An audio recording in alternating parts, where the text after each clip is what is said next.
Pernah nggak kamu lihat judul berita yang bikin jantung deg-degan? Contohnya, sebuah rekaman video menampilkan benda bercahaya yang melayang Internet di langit menjadi wilayah ladang utara, informasi Pancoran Mas tanpa Depok batas. menjadi perbincangan Dengan penyebaran hangat cepat dan menemukan cakupan yang portal luas, media abal-abal, masyarakat di seringkali media memuat sosial. artikel hoax. Banyak warganet menyebutnya sebagai Unidentified Flying Object atau UFO. nah ini contoh klasik jebakan clickbait. Dan disinilah literasi berperan. Bukan cuma soal baca, tapi bisa ngerti, bisa memilah, dan gak gampang kemakan judul yang bombastis. Literasi itu ibarat kunci yang membuka pintu ke banyak dunia. Lewat satu buku, kita bisa jalan-jalan ke masa lalu, menyelami sejarah, atau terbang ke dunia fantasi. Lewat satu puisi, kita bisa memahami perasaan seseorang yang mungkin hidup ratusan tahun sebelum kita lahir. Literasi juga dapat mengajarkan empati. Kita jadi tahu bagaimana rasanya berada di posisi orang lain, menghadapi perjuangan mereka, merasakan kemenangan mereka.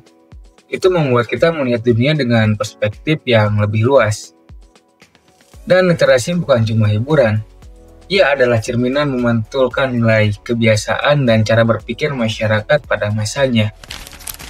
Dengan membaca, kita bisa tahu bagaimana ide berkembang, bagaimana masyarakat berubah, dan bagaimana kekuasaan itu terbentuk.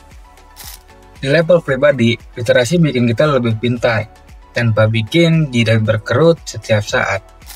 Ia melatih kita berpikir kritis, menambah kosakata, dan mempertajam sebuah logika. Bahkan seringkali membaca buku bisa memicu kreativitas yang sebelumnya gak pernah terpikir. Dan jangan lupa, membaca juga bisa bikin hati kita hangat. Kadang kita tertawa gara-gara cerita yang lucu, kadang mata juga berkaca-kaca karena membaca kisah yang sedih.